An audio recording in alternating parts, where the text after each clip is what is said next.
Welcome, friends, to the River of Suck. We have a very special guest here for episode 31. His name is Julian Carr, and he's a pro skier. Zooming in from in front of a picture of Alyeska. I think, are you in Colorado right now? Yep, I'm up in Alma. Oh, nice. Beautiful over there. Yeah, love Nice. Well, welcome to the River of Suck podcast, where we talk about fear and emotions and feelings.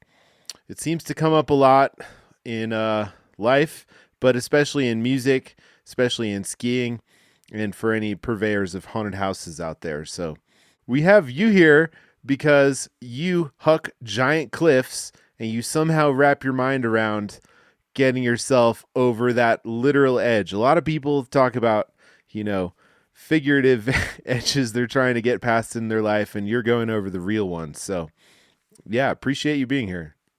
Definitely. It's always fun to, visit the topic because I think there's a lot to kind of unpack. Obviously, my pursuit and kind of the way I distill and utilize fear is, an interesting experience in the mountains. But I think we all have our own experiences with, how we choose to kind of acknowledge fear and let it do its job and retreat, which we, 99% of the time should do.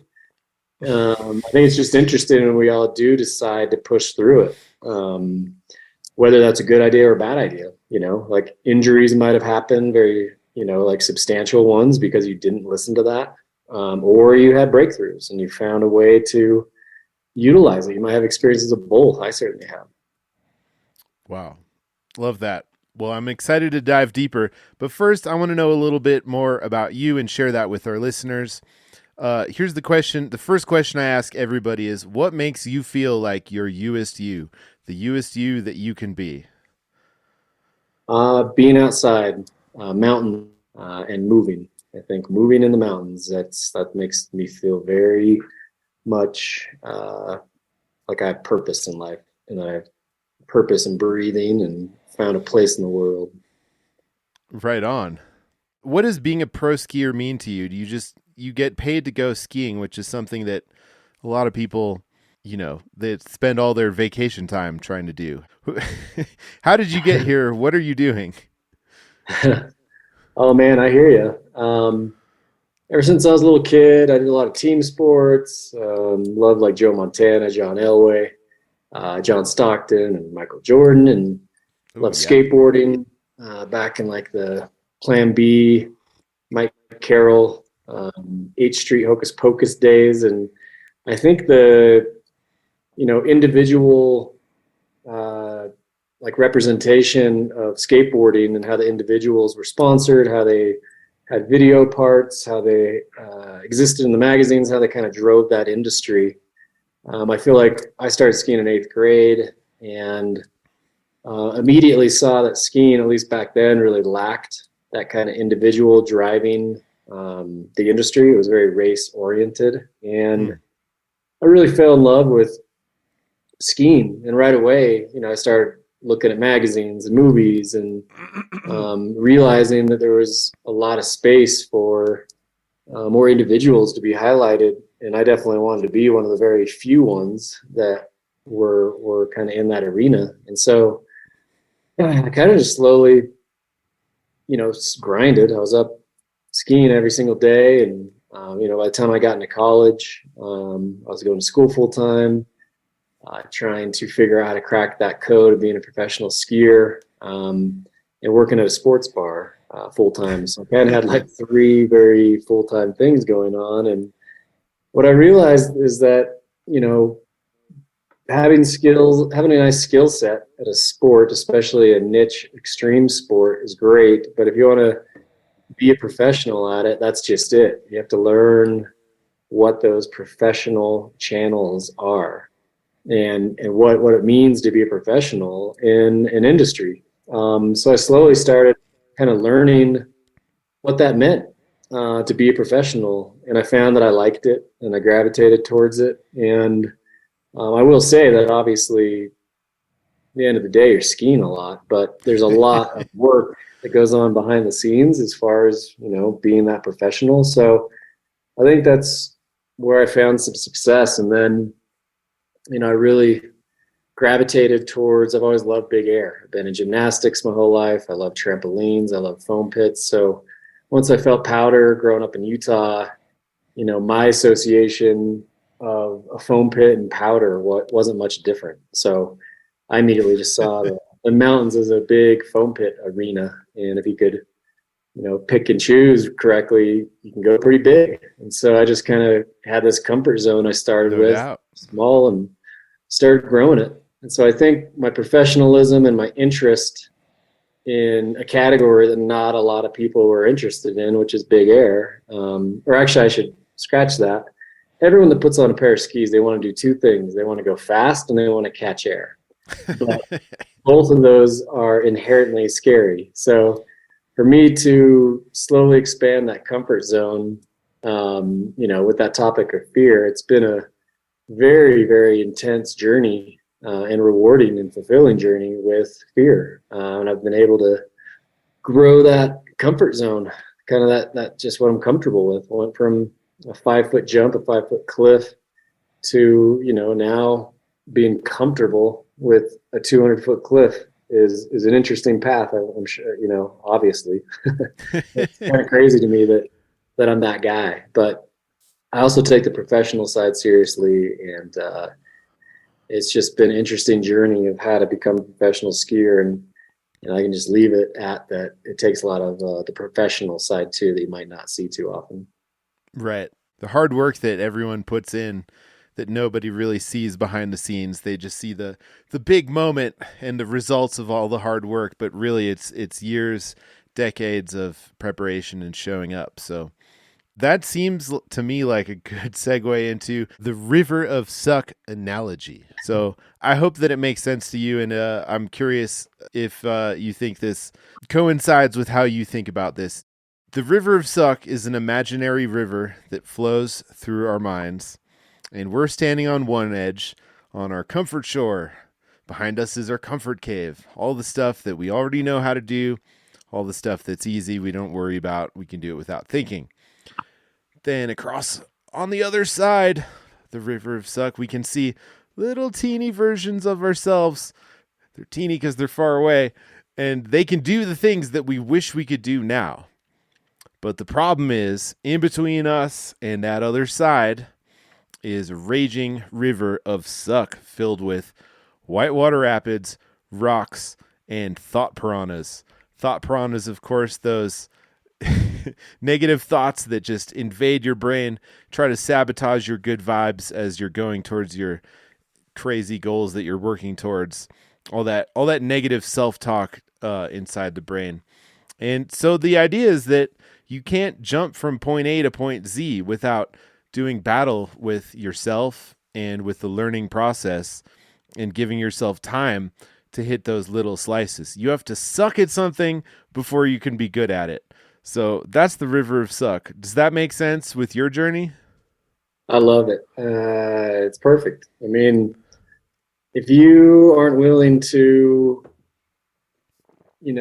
catch a current, go downstream, dump your ship or get tangled in a tree and have to, put your tail between your legs and climb up the shore and scratch yourself, crazy journey to get back to where you first started. It's definitely a challenging path, but even when you get a toe in, and all of a sudden you're like, okay, at least I know the temperature of this water. It's greatly fulfilling to make progress, even though you're going to have a lot of setbacks. That's just part of that journey and why it's so rewarding and why, I guess going from like amateur to professional, it's like you work so hard at something that you finally get it right, and I think once you get you craft your skill and now you can't get it wrong. And now, you're on the other side of the shore looking back and being like, I'm so happy with myself because I believed in myself and I saw the vision of where I wanted to be, and I've been able to complete that. And that is, trickles into not just sports and skiing. It kind of trickles into your soul as who you are and how you navigate life with your relationships, with your job, your just way you interact with people and the way you have humility and how to be grateful because you've had a challenging path and you know who you are. And I think with that inherently become a humble, confident person. Yeah, I love that answer. Well, I love the analogy, man. It's great.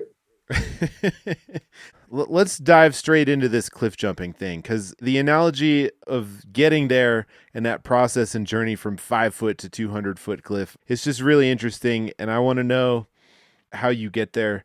First, let us know what your records are. Tell us about them. Yeah, yeah. So I call these baseball card stats. Yeah. My motivation and my enjoyment of cliffs is being out there, being in nature. I think cliffs are beautiful. I love to develop a relationship with them, Mm, and usually the bigger the better. I think they're beautiful. I think flying through the sky is an incredible feeling. I think the visuals are unbelievable, and so afterwards, I always try to get a read measurement on the cliff so that I have my baseball card stats because that's right. the experience itself is what I love. But again, to be a professional, you need to be able to trade your baseball card. That's right. So to be able to, have your way you can speak in a professional arena to create opportunities for yourself and to get plugged in for opportunities, you need these stats. So anyway, my uh, largest cliff with an invert, I did a front flip off a 220-foot cliff in Engelberg, Switzerland. And I can tell you all about that story when I tell you about my journey. But another record I have is, there's extreme skiing contests that have been going on the planet for 30, 40 years. Yep. And I have the record for the biggest cliff ever hit during a, international contest. That was a snowbird. That was a 140-foot cliff. Nice. Yeah, so those are two pretty fun baseball cards to have, but both those experiences were profound, and are kind of embossed into my soul forever. I can relive those magical experiences along with hundreds of other magical cliffs. But those two obviously ended up having the baseball card stats that put those feathers in the cap in them. I love that idea. My baseball card stat with skiing, of course, is that I'm the only person who's skied top to bottom at Silverton while playing the fiddle. That is a very cool baseball card stat. And it's great because no one else even cares enough to try it. So I'm feeling pretty secure right now. That is cool. Well, what year was that? Was that in the last 4 or 5 years? Oh no, you know what? I think it was in 2013 or 12. If wait, I can Isn't that actually. frightening that that's 10 years ago already? Oh my god. Yeah. So on your baseball card, obviously that 2013 is going to have a sick little stat. I literally want to make a baseball card that has a full stat sheet with, I don't know what kind of categories, but there'd be highlights, but go like full last like 15, 20 years. It'd be pretty hilarious. It'll make us feel better about ourselves. That's right. True. So So how is that different from the Jamie Pierre record? I notice one big difference is you're skiing away and he was landing on his head. So like Yeah. So he what's did a 250-foot cliff, and so that's the world record for just cliff height in general. mhm. So this was about 30 feet bigger than mine. And his technique, obviously, his choice of what maneuver, what aerial to pull, he decided to do a straight air. And my choice, my technique is always to do a front flip for my aerial, so that I'm slicing through the air and I'm not leaving myself to be, kind of affected, Mm, not at my choice of how the wind would place my body on my landing. So with the yeah. front flip, you kind of cooperate energy with the angle of the snow and the angle of your body. And you can kind of just swan dive off the cliff and tip it over when it makes sense. So that you don't open yourself up to get hit by the wind. So obviously Jamie had great form. He looked awesome in the air for the first 150 feet. And then the last 100 feet, the wind kind of got his skis and, put him into a compromising position when he landed. So again, I respect Jamie Pierre, and he was a lot of actually my inspiration to really focus on big cliffs. And so, like I said, I have a lot of admiration and respect. I personally wouldn't have chose a straight air from a cliff that high, and I'm still very impressed with his vision and his execution. He still, went for it and pulled it off, and it was incredible. Yeah. Cool. I was wondering about that. The best part about your take on it is it's really your personality. The baseball card stat is you put your own spin on it. This is how I do this. And that's very much in how musicians think about our music. And like, we're doing things where other people have maybe played this song before, but how are we going to do it? And that's really where the fun begins. With saying that, I've always thought I'm not a musician, but I love music like crazy. My dad's a musician. He was a professional full-time musician raising me until I was about 13. Then it became kind of part-time for him, but he still has played in bands my whole life. But him and I have a lot of great chats because he doesn't ski. But he's like, man, it sure does sound like going skiing with friends is kind of like me and my buddies getting together, playing music. You don't know quite where you're going, but you all have a big journey together. Maybe someone takes the lead on their mountain. They know where you're going, and you just have to kind of keep up and trust their flow. And he's like, this is great. He's like, I can kind of understand what that camaraderie is and what that, how rewarding that must feel. Because I definitely see a lot of similarities with a group of people playing music as you do with a group of people skiing. Totally. Yeah, I kind of think, using the contours of the mountain to improvise where we're going to go and how we're going to move our bodies. To me, it feels very similar to improvising through music. So that is a cool thing that your dad said. I love it. That. Oh, yeah. Are you ready to share your story about hitting those giant cliffs? I should probably just rewind and tell you a little bit about how I even decided I wanted to hit cliffs in the first place. Like I said, growing up, did a lot of gymnastics. I loved jumping on trampolines. I just loved catching air. It didn't matter how, I just wanted to. So started skiing, instantly started, hitting jumps, finding little cliffs, and, started skiing in 8th grade. So through all of high school, skiing 30, 40 days a year, maybe. And then got into college, and that's when I was like watching every movie and looking at every magazine. And just all I could think of was like, I should be able to figure out how to be one of those guys, make a career out of this. And, through that path, being 19, 20 years old or so, I kind of found that my max, my comfort level at the time was around like a 40-foot cliff, maybe 50 feet. And, I think in the ski industry, snowboard industry, exaggerating the height of what you did is unfortunately practice all the time, because a 40 or 50-foot cliff is gigantic. That is a big cliff. Too many people hit a 40-foot cliff and they call it a 60-footer, call it a 70-footer. My friend, you hit a 30-foot cliff. That's still gigantic. You should be psyched on that, but please don't call it a 60-foot cliff, because it just was not, But anyway, I'm hitting 40-foot cliffs, and to even remotely think of hitting one bigger than that was just terrifying, right? So I'm skiing 150 days a year. It's all I want to do. I'm going to college at the University of Utah, and I am watching like every movie, and there's a guy named Jamie Pierre, and he is in every movie, every magazine, and he's hitting 100-footers routinely. And up until Jamie Pierre, in the history of skiing, maybe 5 or 6 guys had hit a true 100-foot cliff. And of those 5 or 6 guys, maybe 1 or 2 of them did it twice. Yeah. That was it.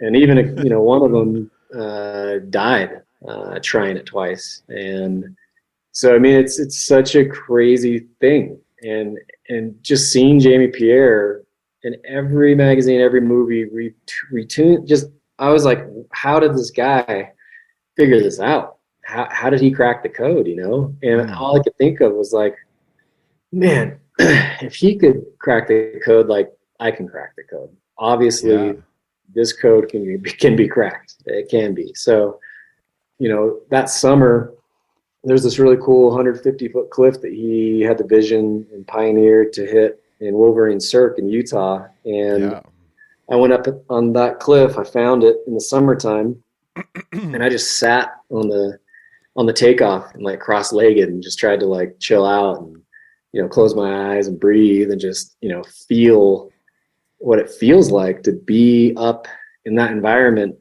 It's at the edge of such an intense cliff. I just thought maybe I'd get some kind of peace of mind from that. And I can't say that I directly did, but I just wanted to, have that intent to directly place myself in those places just to see what it would feel like in my body, And can you say what it felt like in your body when you first went up there? It was exhilarating, all in the bubble of fear. And none of that enjoyment, none of that exhilaration was outside of fear. Like it was all contained in fear. It was just something I couldn't touch yet.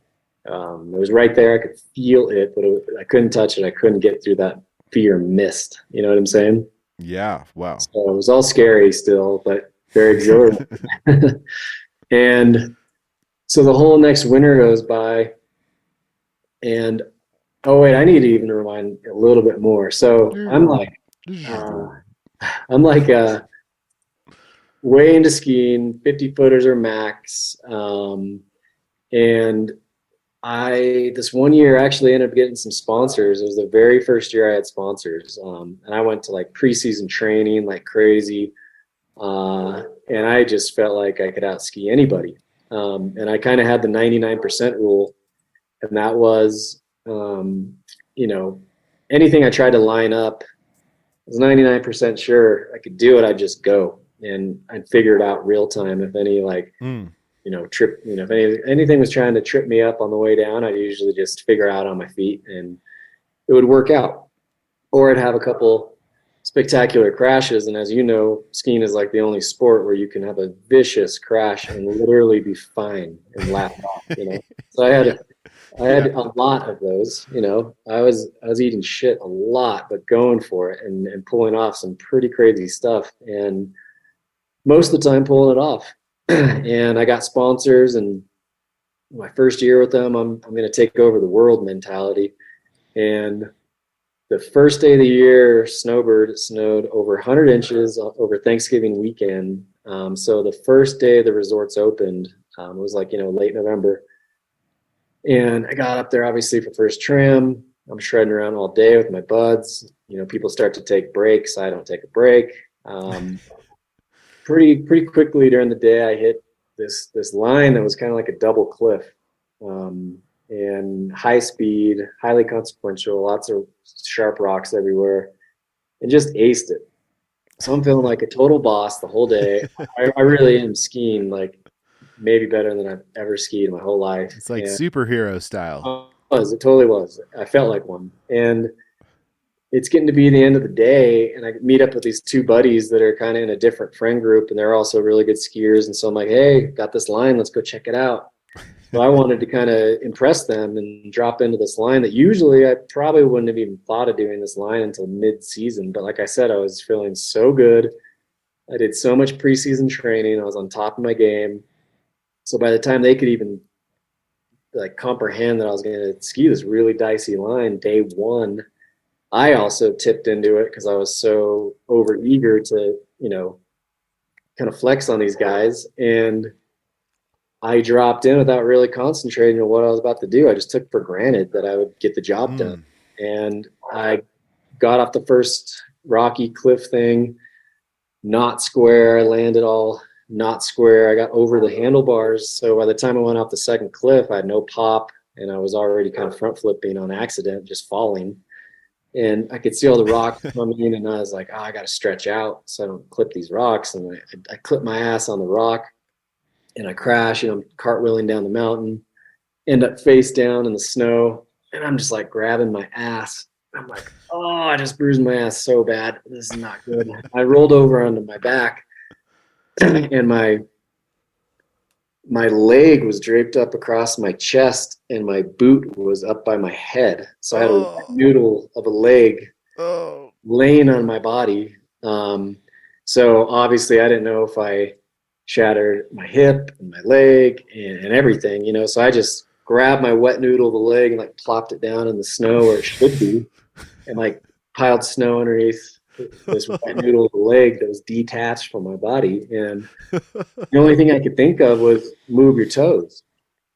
And I took a couple deep breaths and tried to wiggle my toes, and I could. So I was like, okay, this is good news. And I'm like, well, I'm like, if I start to lose consciousness or things get blurry, it means I probably have internal bleeding. I'm going to die right now. So I was just kind of waiting to see if I'd get, blurred. And I didn't. I stayed sharp. And by then my friends are getting to me, and, help's starting to arrive, and I'm still super alert. Anyway, long story short, I ended up shattering my femur in 11 pieces. Ooh. And several of those bone fragments came within millimeters of nicking my femoral artery, which would have ended things, and could have paralyzed me, all the above. So during that recovery process, I had some pretty serious conversations with myself to keep going down this path of such a dangerous sport. And I concretely, like, no hesitation, like, answered myself that I did.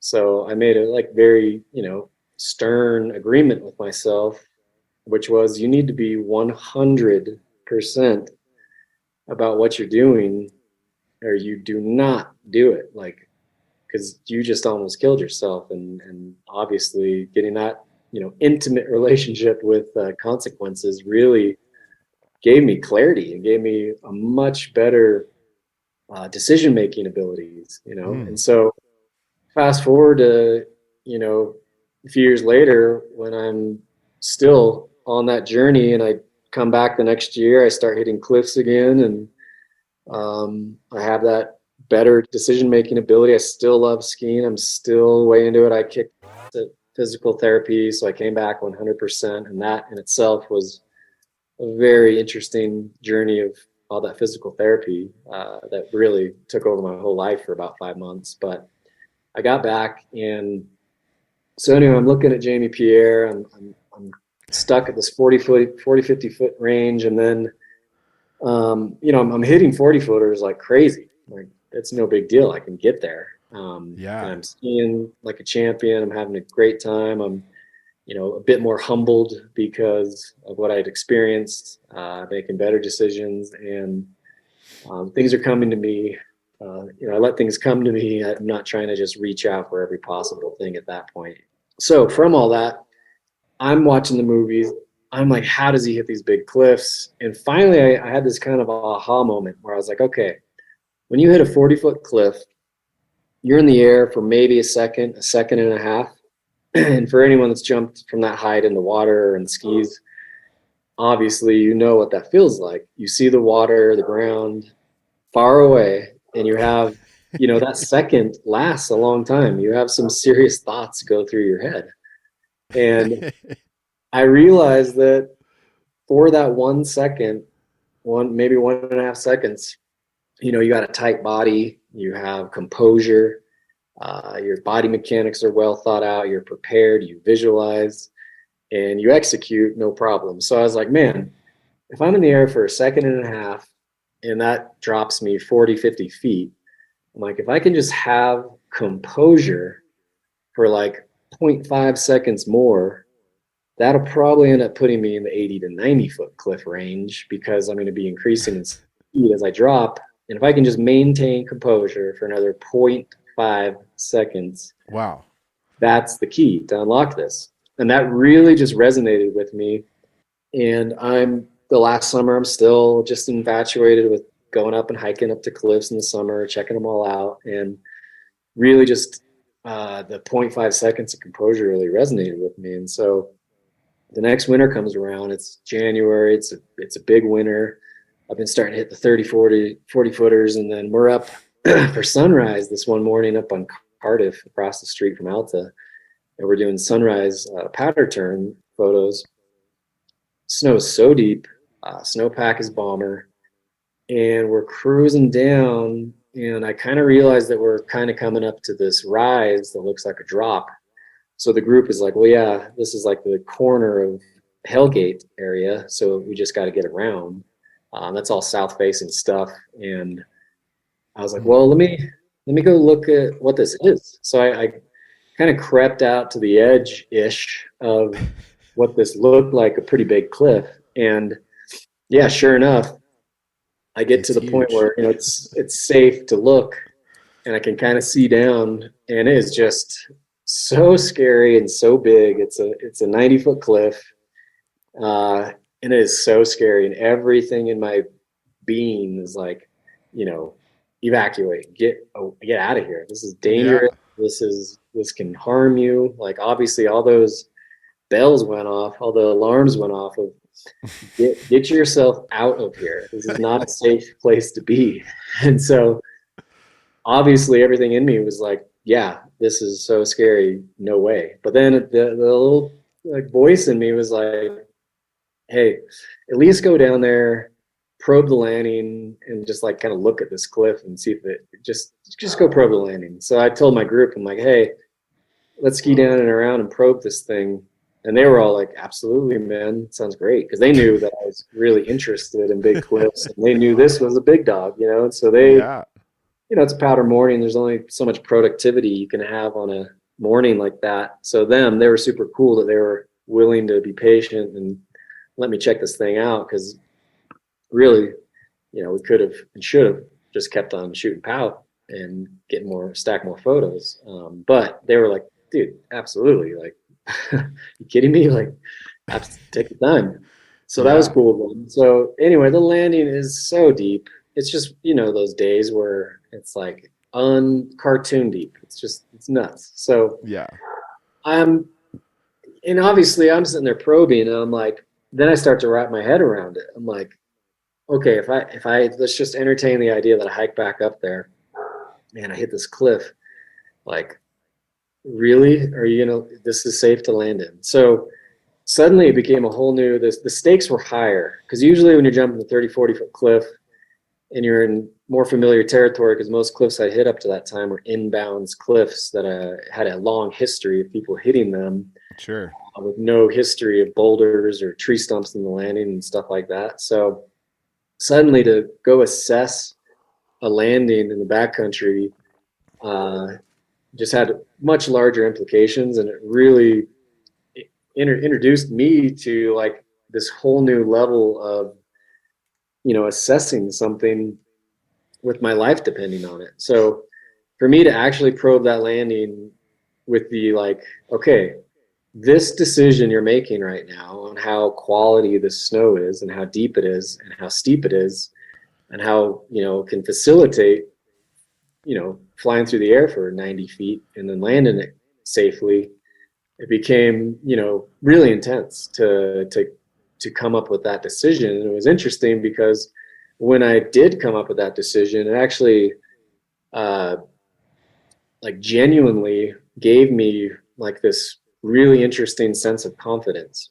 And I was like, okay, like I feel this in my bones that I know this landing can facilitate this project. So I was like, all right, guys, I'm going to hike back up there and have a look. So, you know, obviously willowing through chest deep powder, hiking back up, takes a little while, takes a lot of energy out of you. So it takes me a good 30 minutes to get back up there, maybe even more. And, you know, I get my skis on and try to get focused, and I start to stamp out again down to the takeoff area, and I go and look off again, and just same thing. All the alarms went off, all the bells were going off, and everything was just like, this is not a safe place to be. get out of here. Like maybe next time. That's all my body could tell me was like, maybe next time, like a different cliff will look better. Like just get out of here next time, you know? And so Yeah. I almost turned my skis just to ski around down where I hiked up to meet up with my friends just to get out of there. And at that moment though, again, something in me was like, dude, if this is the path you're interested in, I just realized right then, I was like, this is never not going to be scary. You're not Right. ever going to be able to magically have some thought or, you know, something that mentally gets you past how scary this is. It's always going to be scary. And if you want to do this, if this is something you're that interested in, you've been thinking about nothing else for the past 3 years of your life, and you've been skiing, 150 days a year, this is like what you want to do in life, you Yeah. need to stare down the barrel. Like you need to sit with this fear. Like what's so scary about this? And so I did. I just laid down on my back up there. No one else was up there, and just looked at the clouds and breathed deeply and just started visualizing what I wanted to do, my body mechanics, how much speed I'd have, that composure in the air. And it was interesting because while I did that, my body, my mind did calm down, and I did start to visualize, and all that fear fueled like that critical thinking, and it gave me clarity because that fear made me realize that there was a way to do it. I did have the skills. I did have the visualization of exactly what I was going to do. And that kind of one path illuminated itself. And I became aware of like how not to do it and the danger of it all. But I put just this path of how to do it became illuminated, and I, was able to convert, as cheesy as it sounds, like all that genuine fear was completely transformed into absolute, genuine, 100% clarity and confidence. And Wow. once I got there, I was so calm. I don't know if I've ever been more calm in my entire life up to that point. And I was also very charged with energy, even though I was at a resting heart rate. My breath was very calm. I just had a very, very, very clear uh, focus and intent and love. And I was so part of my surroundings. I felt like I was tapped into like the electromagnetic spectrum of the cliff and the trees, and myself and the ground and the sky. Wow. I felt like there was no separation. I could just see it clearly, and I knew I'd be okay. And it was so interesting because in that moment, to tie it back to, my previous injury, I told myself, I was like, wow, you're 100% here. And if you didn't do it, you'd be dishonoring yourself because I'm 100%. So I had absolute confidence, absolute clarity. I had zero fear anymore. Zero. There was no chance of it. Because I always told myself, if you ever have a hair on your body isn't 100%, you walk away. And not a hair on my body was not 100% about this. I knew I could do Wow. it. I knew the exact path. I You, was you kn- totally calm. yeah. You know it's going to be life changing whether you make it or not. Well, that's the thing. There was no whether or not. It was, I will Yeah. be successful. Yeah. If there Wow. was even a hint of or not, I would walk away. Mm. So I knew, had to do what I was going to do. I knew the snow would facilitate it, and I knew I could do it safely. So I called down to my group and I said, hey guys, I'm ready, and I'll be hitting it in about a minute. And I put away my radio. I'm doing like final preparation. Of all people, we're in the backcountry. There's another group, and the lead person in that group skis up to me. It's Jamie Pierre. And I was No like, way. oh my God, I'd never met him before. And he kind of sees what I have lined up, and he's like, hey, what's up? He's like, oh, cool, man. He's like, do you mind if I hit this after you? And I was like, that sounds great, man. And he's like, oh, my name's Jamie. I was like, hey, Jamie, what's up? My name's Julian. So he got completely out of the way and respected that, I needed silence and needed to get back into my, focus. And that was a really cool omen that he was there. Yeah. And I just focused, gave my 30 seconds, and I did exactly what I wanted to do. I got in the air. I've never been more composed in my life. I will say that seeing the ground that far away was otherworldly. I could not make sense of it, how far away the ground was, but I was relaxed. I was calm. And when I came in contact with the snow, I've never been more relaxed. And I tell you what, I had never felt a softer landing in my entire life. I didn't feel a thing because I was so deliberate and so focused and so calm and knew the stakes were so high that I was able to achieve this sense of like relaxation and just awareness to, like I said, coexist with my surroundings. And I mean, I literally didn't feel a thing, and I'm skiing away. I pull off to the side. My friends are going crazy. And I just started laughing to myself because I was like, oh my God, there is no limit. There is no cap on how big I can go. And so the next winter, I ended up hitting like 700 footers, and that 200 footer was one of them. And ever since then, the last 15 years or so, I've hit at least a 60-foot cliff every single year since that year. And, a few of those winners were like 4 or 5 100 footers. And I think you added it all up, the baseball card stats are pretty intense. But I will say, again, it's never not scary. Even now, I have my protocol down and I've done it hundreds of times.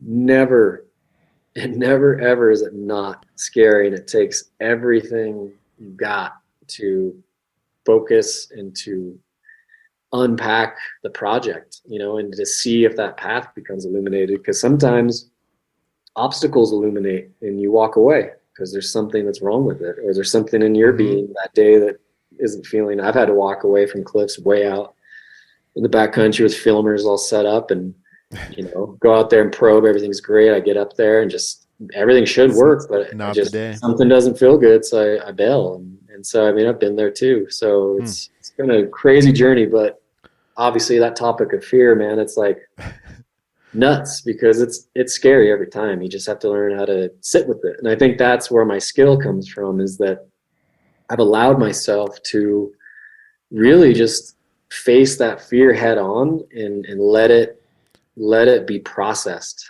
And usually when you do that, the thing that's most scary will present itself. And the thing that's most scary usually is for a good reason. And that's why you're scared and you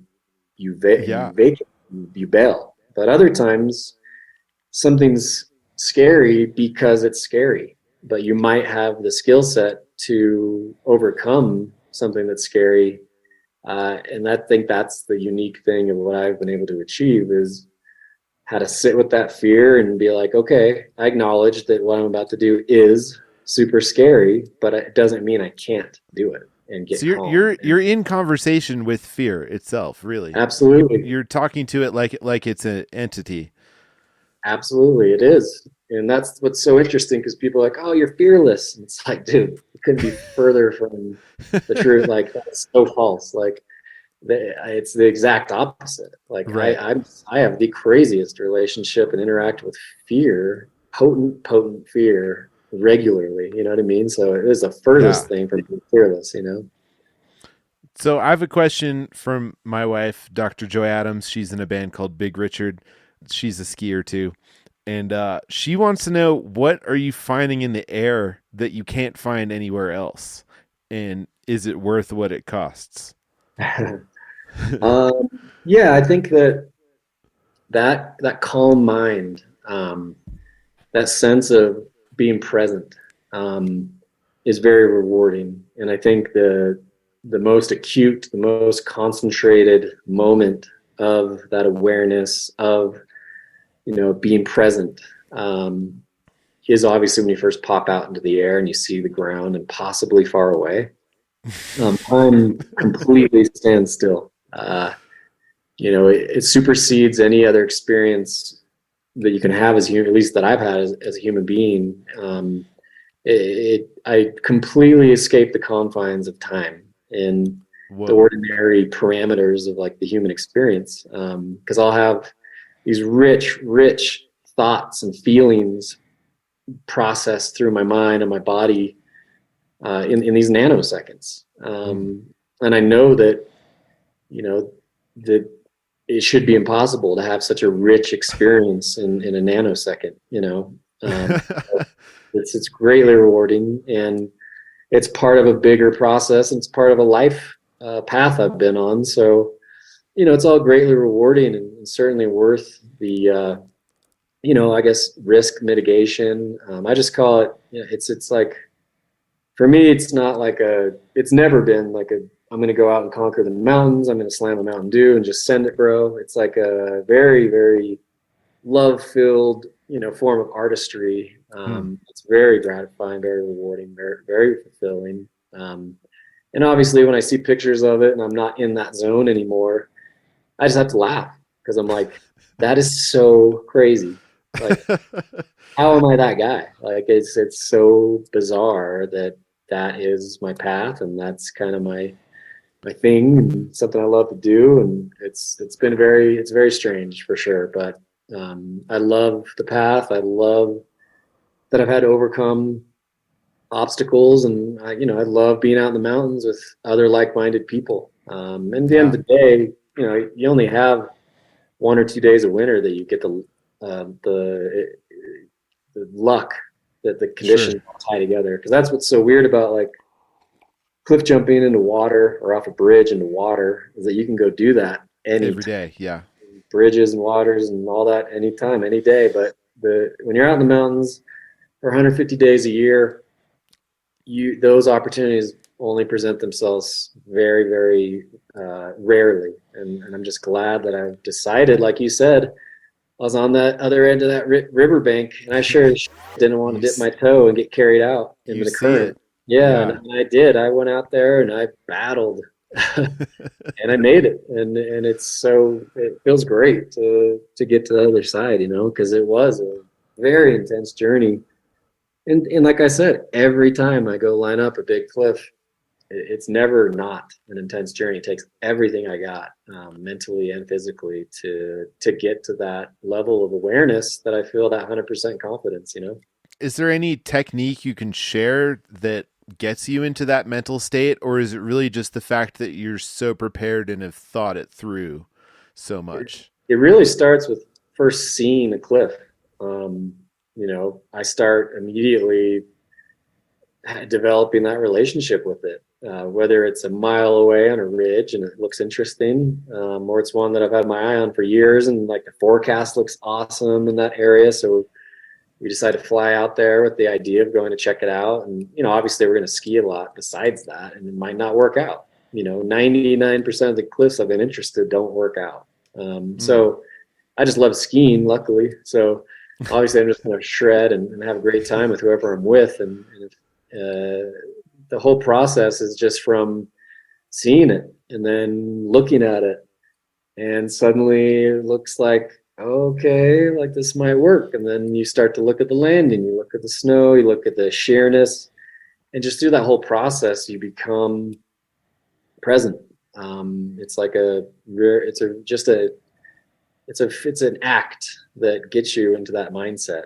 It's Hmm. not really a choice. It's just as you go through those check marks, you just kind of instinctively start to become aware and get present and really get tapped into your environment. It's just a natural process that kind of evolves as you look at each cliff individually.